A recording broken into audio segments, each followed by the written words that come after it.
అమరావతికి మళ్ళీ చందాలు ఇవ్వండి. అప్పట్లో డిబ్బీలు పెట్టారు, ఆ తర్వాత ఇటుకలు అమ్మారు, ఇప్పుడు క్యూఆర్ కోడ్ ఇచ్చారు. అమరావతికి చందాలు మాత్రం ఇవ్వాలని కోరుతున్నారు. చాలా ఆశ్చర్యకరం. గతంలో అమరావతి రాజధాని నగర్ నిర్మాణం కోసం అంటూ ఇటుకలు కొనుగోలు చేసినటువంటి వాళ్ళ చందాలన్నీ ఏమయ్యాయి, ఎక్కడికి వెళ్ళాయి, దాంతో ఏం చేశారు అన్నది ఇప్పటి వరకు ఎవ్వరికీ స్పష్టత లేదు. ఒక్కొక్క ఇటుక 10 రూపాయల చొప్పున కొనుగోలు చేయొచ్చని 2016-17లో పెడితే అనేక మంది స్పందించారు. భారీ సంఖ్యలో ఇటుకలు కొనుగోలు చేశారు. ఎన్ఆర్ఐలు అయితే ఒక్కొక్కరు 10,000, 20,000 చొప్పున కూడా ఇటుకలు కొనుగోలు చేసినటువంటి వాళ్ళు ఉన్నారు.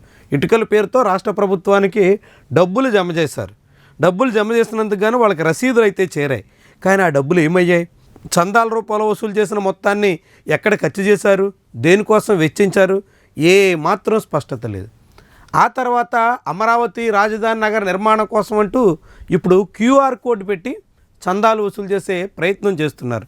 అందరూ చందాలు ఇవ్వండి అంటూ అధికారికంగా సిఆర్డీఏ కోరుతోంది. సిఆర్డీఏ వెబ్సైట్లోనే క్యూఆర్ కోడ్ని పెట్టారు. అందరూ ఖచ్చితంగా ఎంతో కొంత సహాయం చేయాలి అని కోరుతున్నారు. ఇదేంటిది? అమరావతి ప్రపంచ స్థాయి రాజధాని నగరం నిర్మిస్తున్నాం అని చెబుతూ జనాల నుంచి పదే పదే ప్రతిసారి ఎట్టా చందాల రూపంలో వసూలు చేసుకునే ప్రక్రియ ఏంటి? ఎందుకు వస్తుంది? ఎట్లా ఇలాంటి పరిస్థితి ఎందుకు దాపరిస్తుంది?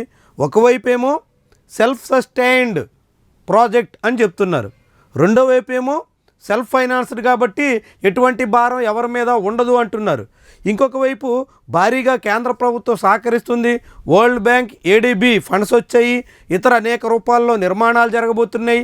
హైటెక్ బిల్డింగులు కడుతున్నాం, ఇంకేదో కడుతున్నాం అంటే ఇలా రకరకాలుగా చెబుతున్నటువంటి ప్రభుత్వ పెద్దలు రెండో వైపు జనాల నుంచి చందాల కోసం ఇంతగా ఆతృత పడ్డమేంటి?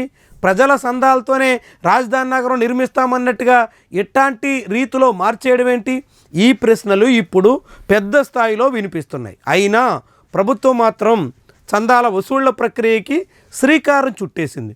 ఒకవైపేమో అమరావతిలో సింగపూర్ సంస్థలను ఆకర్షించడానికే వెళ్తున్నాం అంటూ ఆ దేశంలో 5 రోజులు టూర్ చేసినా ఒక్క నయా పైసా ప్రయోజనం వనగూరిన దాఖలాలు లేవు. దానికేమో ఎవరో మెయిల్ పెట్టారు, మెయిల్ పెట్టినందుకు గాను మురళీకృష్ణ మెయిల్ వల్లే సింగపూర్ కంపెనీలు వెనక్కిపోయాయి అనే రీతిలో నారా లోకేష్ చిత్రీకరిస్తున్నారు.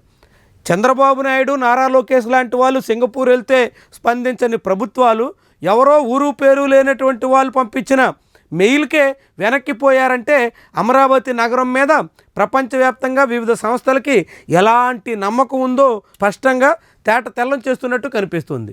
ఇలాంటి దశలో అమరావతి రాజధాని నగర నిర్మాణానికి సింగపూర్ సెలవు చెప్పేస్తే కనీసం స్టార్టప్ సిటీ కోసమైనా ప్రయత్నం చేయండి అంటే ఎంత వేడుకున్నా నిరాకరిస్తే ఇప్పుడు జనాల నుంచి చందాలు వసూలు చేస్తాం, జనం ఇచ్చినటువంటి చందాలతో రాజధాని కడతాం, ప్రజలందరూ ముందుకొచ్చి ఫండ్స్ ఇవ్వండి. ఇది ఎక్కడి పరిస్థితి? ఇది ఏ రీతిన జరుగుతుంది?